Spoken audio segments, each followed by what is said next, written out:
In all the infinite possibilities of the universe, there is, in fact, a path that leads us to Cowboy Yamcha with a pet bird, and an Oolong who can fire a Kamehameha. For better or for worse, you are on that path right now. I was on that path yesterday, and I've now seen things I can never unsee. Don't say I didn't warn you. Welcome to Dragon Ball Dissection, and this definitely gets a Gaiden. You know, this has been a weird year for me as far as Dragon Ball Dissection is concerned. Historically, I've always known where I'm going, what's ahead, what I'm going to be writing and saying, but this year, it's been different. Between making scans, tracking down sources from generous friends and colleagues, importing foreign media, and shifting my release schedule around as I discover more, I've ended up in situations where I've announced Dragon Ball Dissection videos before even experiencing the thing that I'm announcing. So when I drew the curtain on my last video, saying I would next be covering the 2 bootleg live-action movies as a lead-in to Dragon Ball Evolution, this worried little voice in the back of my mind kept gnawing at me, asking, what happens if you don't have anything to say about these?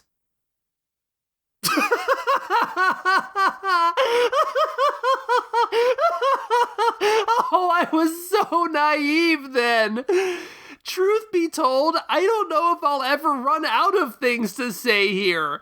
What an experience! Wow! This is like the Dr. Slump crossover. I didn't know I needed this, and now I can't forget it. This is usually the part of the video where I lay out background information, but honestly, I don't really know much about these movies. Dragon Ball has a Korean live-action movie and a Taiwanese live-action movie, and frankly, it's a little misleading to phrase that as Dragon Ball has, because that implies that Dragon Ball as an official entity had anything to do with these. Say what you will about Dragon Ball Evolution, but at least that's an officially licensed product. I'm not even sure what the release date is for the Taiwanese movie, and release dates are a staple of my title cards. Even Kanzenshu, the most authoritative Dragon Ball fan site, could only drunkenly riff on the Taiwanese film when they sat down to review it on their podcast. These films are unknowable in any authoritative sense. Please don't expect me to be an expert in this field. All I can share with you are my experiences. There are really only a few things you need to know to understand these films. As they were made in the early 90s, these live-action adaptations exist in a world before the original Dragon Ball series was even finished. They both adapt the story of the very first arc of Dragon Ball. However, the Korean film adapts the story as presented in the manga and television series, while the Taiwanese film adapts the story as presented in the first animated movie, which I guess makes it an adaptation of an adaptation of an adaptation? And they are both horrendously cheesy and dated. Don't forget, though, that I like the kind of schlocky production values seen in old film serials or classic Doctor Who or Japanese tokusatsu. I love films made with nothing but sincerity and grit. The live-action Sailor Moon is the best Sailor Moon, and it often looks like cosplayers shot a fan film at a convention. When done well, I find the style quite charming, and low production values don't necessarily mean bad storytelling. As far as I can tell, the Korean film came out first, so let's start with it. Dragon Ball Fight Son Ogong, Win Son Ogong is the name of the movie. And don't expect me to say the title in Korean. Actually, yes, I will. Dragon Ball Sawora Son Ogong Igeora Son Ogong. I apologize to anybody who knows better. I'm just gonna do my best to muddle through here with terminology. The characters' names actually sound relatively intact from what I can hear. Well, most of them do. From what research I've done, they seem to be whatever these characters are typically known as in Korea. That's gonna become important later, trust me. I'm guessing the Son Ogong thing is the Korean approximation of Sun Wukong, the character from Journey to the West our Son Goku is based on. I don't know. Anyway, as far as the story goes, this is a surprisingly faithful, practically beat-for-beat recreation of the first story arc of Dragon Ball. We've already covered multiple versions of this story on Dragon Ball Dissection, and I've always said the difficulty in adapting this for film was in covering so much story without it becoming watered down. But here, almost every memorable moment comes through. It has Oolong writing a log, it has capsules, it has the bathing scene, it has the pat-pat, it has taking the sea turtle back to the sea, it has Oolong's town where he's trying to marry a girl through shapeshifting, it has learning the whatever the key attack is called. I could keep going, but I'm sure you know this story already.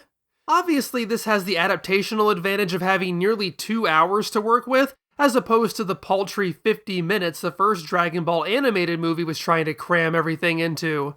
But as you can probably already see, this is Dragon Ball through the figurative lens of a Spirit Halloween, and probably the literal lens of a $2 camera that someone dropped down a flight of stairs. That's not to say the budget keeps it from often looking instantly recognizable as Dragon Ball. Sure, the Dragon Radar looks like a repurposed Game & Watch, but Son Oolong's wig, while not perfect, is clearly Son Goku hair. For some reason, though, he's dressed in Vegeto's outfit, and this is years before Vegeto even existed. Did Toriyama bootleg the bootleg movie? Several of the other characters have their iconic outfits. It even forces an iconography unrelated to this story. One of the henchmen is named Murasaki, but he's dressed in what's clearly supposed to be Saiyan armor. It's not very good Saiyan armor, but that's what it is. That isn't jarring at all. When you get to the non-human characters, the resemblance is even more striking. I mean, this is the sea turtle from Dragon Ball. There's no mistaking it. This is really good. Then when you get to Oolong, or Oolong, I mean, yeah. That's our Oolong. He's a freakishly tall Oolong, but he's definitely Oolong. This is not some wild reimagining for a new medium. It's Oolong's clothes, Oolong's face. Okay, those are not Oolong's hands. I really wish they'd given him gloves, because when his hands are 5 shades darker than his face, it kind of pulls me out. Yeah, the Halloween mask doesn't pull me out, but the hands do. Look, I have a pretty high suspension of disbelief when it comes to special effects, but even I have my limits. And then there's Puar, who's just perfect.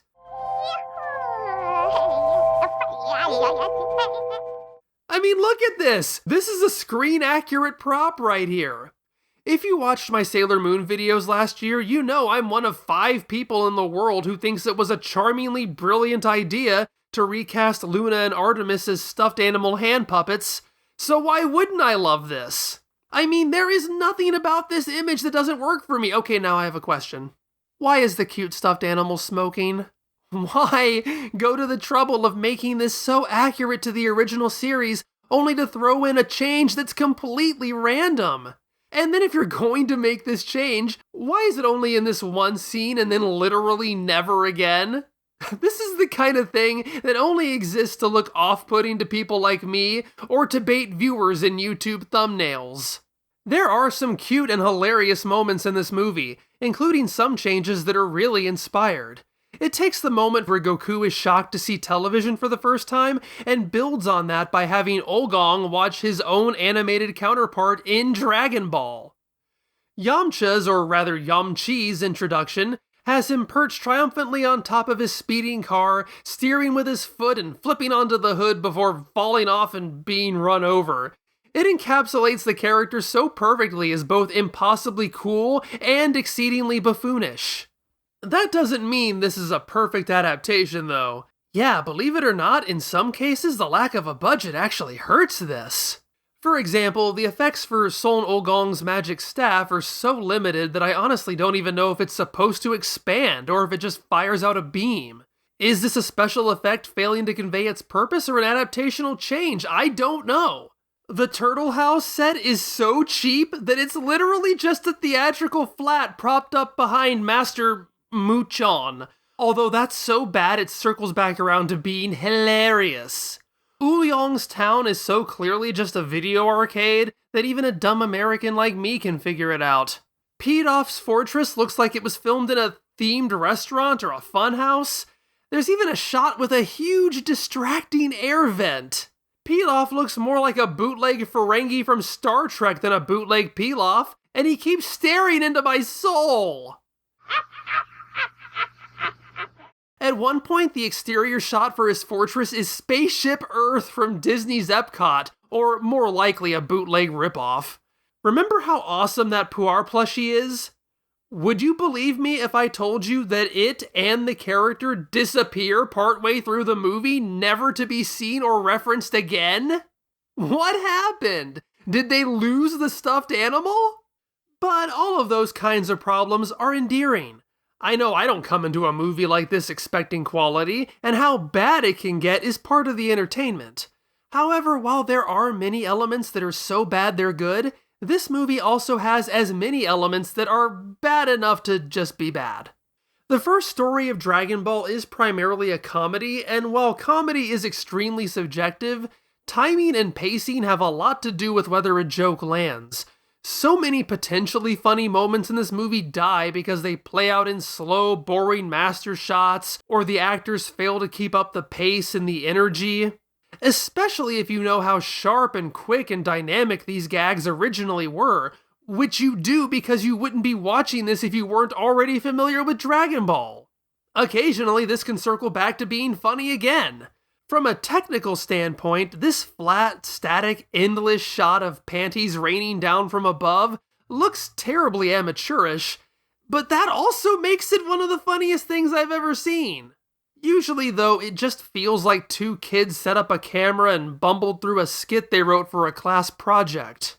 Then it has the opposite editing problem, where the movie will immediately jump from one scene to another. We're at the beach, now we're at a town. This incarnation of Kame-sennin doesn't get nearly as raunchy as his hand-drawn counterpart, but this long sequence of him rubbing up on this Bulma while she struggles to get away is actually far more uncomfortable to watch than any of Kame-sennin's cartoonishly over-the-top sexual harassment antics in other versions of this story. Ew. I can overlook bad cinematography and bad jokes, though. What I get really frustrated by is bad writing, and that's where this movie starts to fall apart. I noticed a very specific and recurring flaw with this movie. Yes, as I pointed out, many scenes are lifted directly from classic Dragon Ball. That's good. But when the movie does deviate, it never really stops to consider how those changes might impact the things they don't change. That's bad. Here are a few examples. Hoi Poi capsules come into the original story as a way to explain how Goku and Bulma are going to get around after Goku destroys Bulma's car. Well, in this version, Son Ogong doesn't destroy the car, probably because they couldn't film it. Fair enough, but they don't think that through and play the capsule introduction the same way it does in the series. When Ogong asks how they're going to travel, I immediately thought, well, why don't you just use the car? The car that you have? That isn't the only consequence of not destroying the car. Toriyama's Bulma might be overreacting a bit to shoot a child in the head, but Goku does present a tangible threat. Again, because he tipped over her car. Here, she just casually shoots a child in the head because he happens to be there. Why not? Ogong is rewritten to express romantic interest in Bulma, but then immediately rejects her advances like in Toriyama's version. In the Pat Pat scene, Bulma freaks out over the Dragon Ball despite Ogong never setting up that gag. Oolong wishes for panties without ever establishing that trait in the first place. Ogong's tail weakness is set up and never paid off. Chi-Chi has no reason to be here. I fully expected this movie to cut out the Baby Gamera cameo. Why build another turtle costume when you already have one? Instead, Muchandosa just rides the sea turtle, who can fly. I think? I don't know, the editing is so awful here. I'm not altering this. This is the movie. But here's the thing. If the sea turtle can fly, why did he need an escort back to the sea earlier in the film? See what I mean?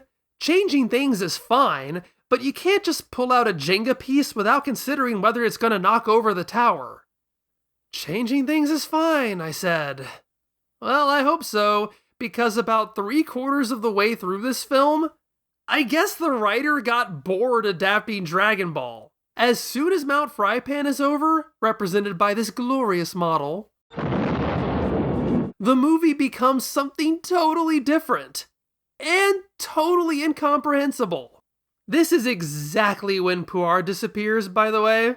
Cyan Murasaki shows up and there's a minecart chase, a very slow and boring minecart chase. Then an invincible robot shows up. Yamcha tries to fight the robot with his flying car, but the car loses. Poor Bolts. Then Budama powders her nose in the car's mirror, which causes the mirror to shatter somehow, which also destroys the robot. Somehow. I've watched this multiple times and I have no idea what's happening. Oolong fights who I guess is supposed to be Mai, who's a shapeshifter in this version, once, but then it never comes up again. Maybe she's a cyborg now? Or a VR trooper? Anyway, Oolong blows her up. She just blows her up. And if you thought things were weird up till now, you haven't seen anything yet. Remember Pilaf, the pathetic comedy villain? Here, he's apparently a crazed, bloodthirsty warrior with Emperor Palpatine powers who can kick everybody's ass. Yamcha doesn't even fight Pilaf, but do you know who does? Oolong. Yeah, he's a fighter now too. But sadly, Oolong and Oolong just can't win, and all seems lost when who should arrive but the sea turtle. Okay, so when this moment occurred, I assumed that the appearance of the sea turtle was here to indicate the arrival of his master, a proven warrior who would naturally be a great asset to— No! Nothing can prepare you for the final confrontation in this movie being a fist fight between Pilaf and a giant freaking turtle. The turtle is the strongest character in the movie. Have fun with that, power scalers. And to lend a helping hand, Oolong and Oolong, let me repeat that, Oolong and Oolong fire Kamehamehas to finish the villain off because that's something popular Dragon Ball character Oolong famously knows how to do. Glad we acted like it was a big deal when Oolong picked up this skill when literally anybody can do it. You know what? I'm just going to tell my kids this is the father-son Kamehameha. What happened? This went from a marginally competent by-the-numbers live-action adaptation of Dragon Ball into an experience so random and unhinged, I felt like I had taken edibles while wandering the cosplay contest at an anime convention. I woke up today to write this script half expecting to have dreamed the whole thing. But that's definitely its biggest appeal. Our next stop today is the Taiwanese film Shin Chi Long Chu, or New 7 Dragon Balls, supposedly released the following year. And yeah, I don't know Chinese, so I'm just gonna do my best. However, it's more commonly known over here as Dragon Ball: The Magic Begins, as this was released dubbed in English under that title right around the peak of Dragon Ball's popularity in the West. What fortuitous timing. It's one of those must-be-heard-to-be-believed dubs, with hokey acting that words things ever so slightly awkwardly in a way that contributes to that chopsocky late-night movie on cable feel. My grandpa said that too. He said a boy mustn't touch a girl. He said that those who do are called rapists! The dub also takes the significant liberty of renaming all of the characters, despite the fact that this film already renames the characters to begin with. The dubbed dialogue even insists on calling the titular objects Dragon Pearls, despite calling itself Dragon Ball. Heck, it was actually a lot harder for me to find this in Chinese than it was in English, especially since every release is now out of print.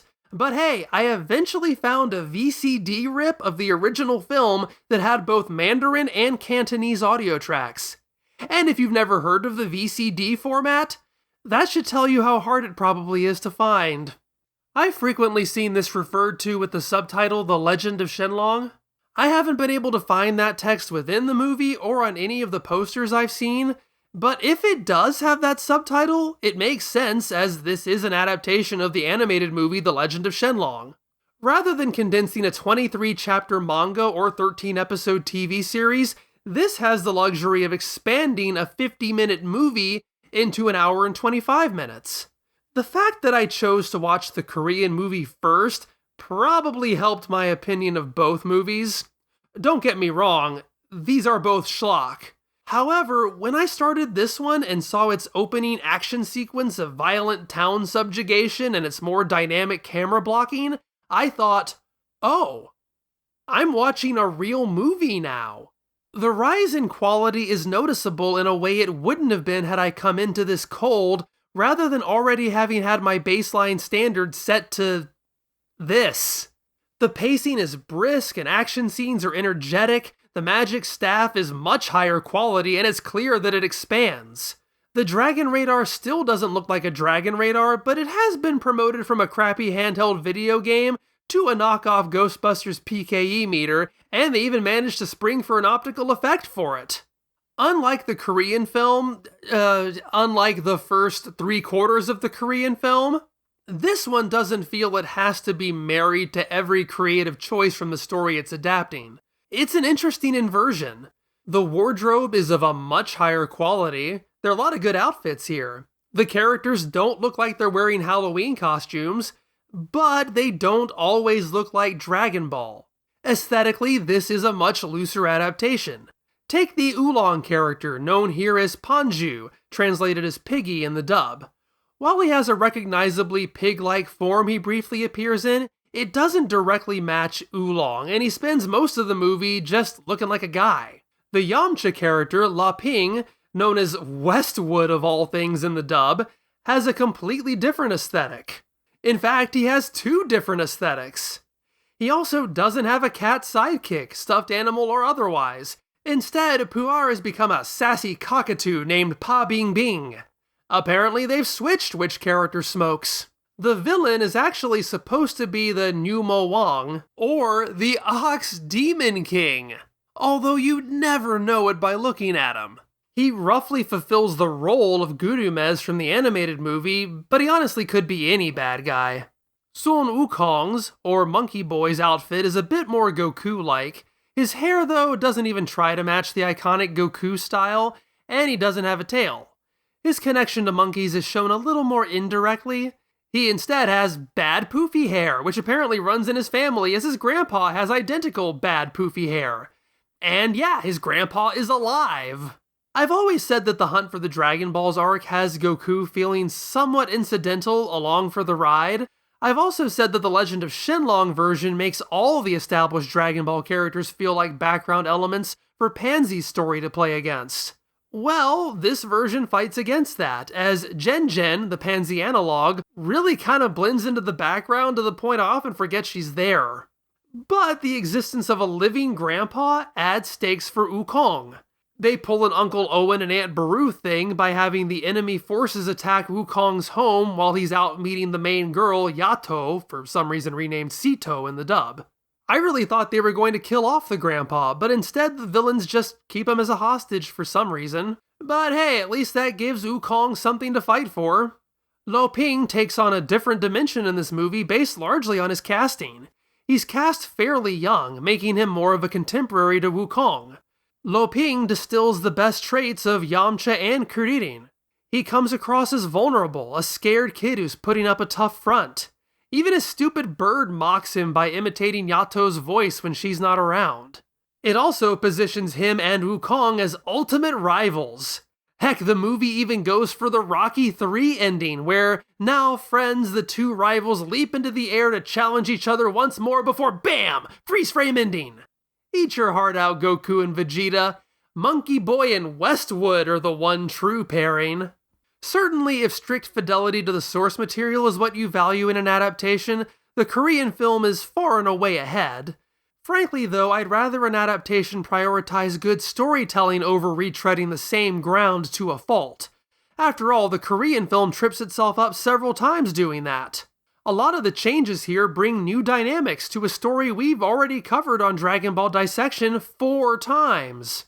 Still, though, given the lack of Dragon Ball specific elements like capsules and, pretty much every name they can't legally get away with using, I've heard people lament that this feels more like a Journey to the West adaptation than a Dragon Ball adaptation. I don't know if I'd go that far, but I get the idea.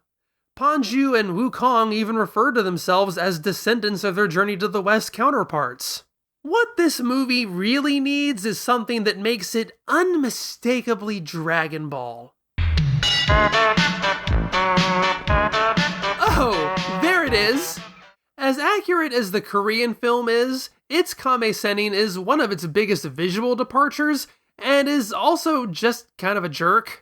This guy, though, is totally who he purports to be. I wouldn't even have to tell you this is a Dragon Ball film, and you'd realize it was just by seeing him. Even his name remains mostly intact, as Gui Xian means turtle fairy. He even gets a real house instead of a drawing of one. The movie even blows it up! Yeah, the actor is clearly a young guy pretending to be an old man, but it fits all the physical antics he has to get into. He's the standout performance of the film, and he steals every scene he's in. And in terms of nailing the tone and intent of the Dragon Ball it's adapting, you can't do better than turning the fake Yato's seduction of him into this weird, teasing dance number. And because it crosses so far over the line, it doesn't end up being creepy and uncomfortable like the Korean version, despite going for the full live-action Pafu Pafu experience. My critique when I covered the original Legend of Shenlong is that the Muten Roshi is rendered completely pointless. The characters journey to him, he tells them to piss off, and that's it. This movie definitely solves that problem, but might veer too far in the opposite direction. Not only does the Turtle Fairy steal every scene, he pretty much takes over the movie at this point. He leads the rest of the group, he figures out where the last Dragon Ball is, he comes up with the plan to defeat the villain by making him eat the last Dragon Ball. Wukong helps in a very awesome and in-character way by expanding his staff to knock the ball down the villain's throat. But this is the Turtle Fairy's movie. This is also where the movie starts to show its narrative cracks. I honestly have no idea what he's talking about when he deduces where the last Dragon Ball is. Something about 2 Dragon Balls bringing disaster, but the other 5 are fine, and somehow that means one of the main characters is hiding a Dragon Ball, and it turns out to be Panju, who was told by his master Jubaje to join up with him, but he never told them this until now for reasons. I have no idea how any of this is supposed to fit together. And even barring that, it doesn't make any sense, because how could Panju have hidden this from the others when Yato's whole thing is that she has a radar that can detect Dragon Balls, which is conveniently never brought up again after the first act? I guess this is supposed to tie into the resolution where bringing all 7 Dragon Balls together causes them to explode inside the Ox Demon King. But in the original animated movie, that was because they were literally summoning Shenlong from inside this guy. Here, it looks like simply the act of bringing them together causes an explosion, which seems like quite the major defect if you're trying to get a wish. Good thing they had a literal meat shield to contain the Dragon Balls in. Still, the storming of the palace is a pretty wild action scene. Once again, it feels like a late-night movie on basic cable starring Reb Brown, given how many soldiers our heroes gun down or explode. Jeez! It even adds in a new minor wrinkle where the villain turns the zombified townspeople against them. I like that.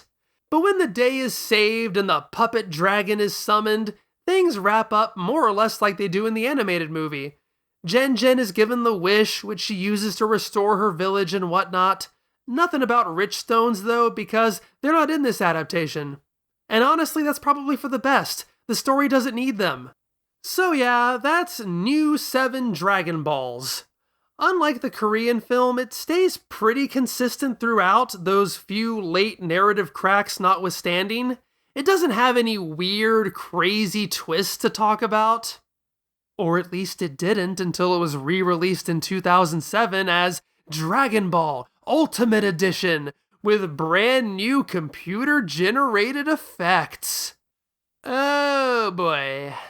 They're not great, but a lot of them are at least fairly unintrusive. There's a new title sequence. Fine. The hand-drawn enemy ships and bat transformation are redone, which is understandable. What's less understandable is why the ships now come from outer space, apparently. The magic cloud has been updated from an overexposed ball of light to something a bit more cloud-like. I can understand that. The weird little dragon puppet at the end is replaced with something far uglier. Every single time a Dragon Ball is seen, a CG dragon has to be swirling around inside. But nothing, and I mean nothing, can prepare you for this. Now, you probably know that Dragon Ball Dissection is the one series I do on my channel where I use stills instead of clips. Part of that is simply because the series started out primarily reviewing still manga, so it's always felt rather stylistically consistent. But it's also because I don't want to piss Toei off. It's a hassle that I can and have fought before on occasion, but DBD is the jewel in my crown, so to speak, and I never want to risk any of the videos being taken down. And since so many of these videos are interconnected, the loss of even one would be really jarring to anyone watching. Because of that, I play it safe. You've probably noticed I've been a little more liberal with that this time around. After all, I'm not dealing with Toei. Neither did the people who made these movies. This is a standalone video. And frankly, this has to be seen to be believed. What? What? They just interrupt the fight to turn it into Reboot. There's no explanation, no reason, they just shove it in, and then it just stops. What does this add to the movie? It looks awful, and this was 2007, an Xbox 360 could run circles around this. Heck, Nintendo 64 graphics look better than this. They ruin that awesome Rocky 3 ending as well by replacing the freeze frame with a transition into another one of these monstrosities. They add stuff like this? He has a turtle for a head? What? Why? The only reason I can think of is that they knew re-releasing this with new special effects, regardless of how terrible they are, would create enough buzz around the movie to sell it on DVD. Either that or they decided the only entertainment value to be had here was ironic. So making the movie substantially worse at least gave audiences something to laugh at. Prior to these additions, this movie really didn't match up to the WTF factor of the Korean movie, and yeah, this does make it funnier, even if it is for all the wrong reasons. Still, I'm glad I managed to track down the original version because it actually is pretty fun to watch, unironically even. It gives off that charm of watching an old-fashioned kung fu movie. Even the bad dubbing feels of a piece with this. I see. Your wish is granted. I'd probably watch this over the real Legend of Shenlong. Of the two live-action films, I'd say this one is by far the better film. That doesn't mean the Korean film doesn't have its own ridiculous strengths. Each one brings a unique vision and focus to the table, but if I had to watch just one, it would be this one every time. I think that just about wraps everything Wait, what? Sequel trilogy? Okay. Well, thanks to friend of the channel CS Maniac 33, I learned that apparently the same kid from the Korean movie, wearing the same Goku wig, continued to star in other... Are they movies? And that led me to this Kanzenshuu forum thread made by Omega Rockman, another friend of the channel, which led me to this tweet, which led me to this YouTube channel, which led me to these 3 pieces of media bearing a title that may or may not translate to Bullfighter. Oh, come on. That can't be real. I must put forth all my efforts as well as the best machine translation lack of money can buy to get to the truth. See? It isn't Bullfighter. It's Kongdagu Fighter 1 Invasion of Planet Lewis. See, that makes much more sense. I don't understand this. I admit I haven't watched all of it. I don't know if I can. There aren't any subtitles, so I don't know what's going on. But for some reason, the Goku character is in a suit now. I think he's James Bond or something. But look, I'm going to take a chance again. I mean, this whole thing is uploaded to YouTube, so surely I'll be alright. But you have to experience this moment the same way I did. Okay, so Goku is firing a Gatling gun at two guys in cyan armor. Classic Goku behavior. And he's a Gundam now.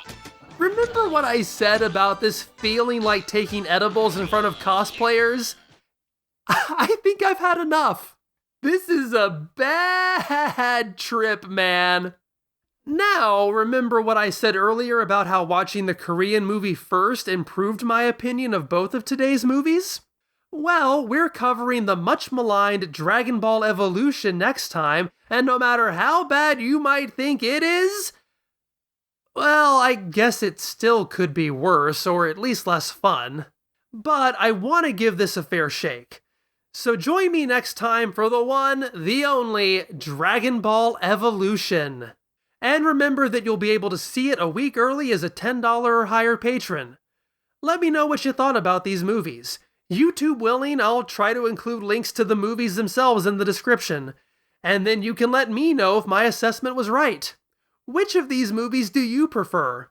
I don't know if I'll ever feel something like this ever again. This was certainly the easiest script I've written all year. The day after I watched all of this, I woke up at 3:30 in the morning because I just had to start writing. I mean, wow. I hope I managed to get across just how surreal this was. This year's Dragon Ball Dissection sure continues to provide me with experiences I never expected to have. Thanks to friend of the channel, Jackson X, for talking me into covering these in the first place. It was definitely worth it. I'll see you next time.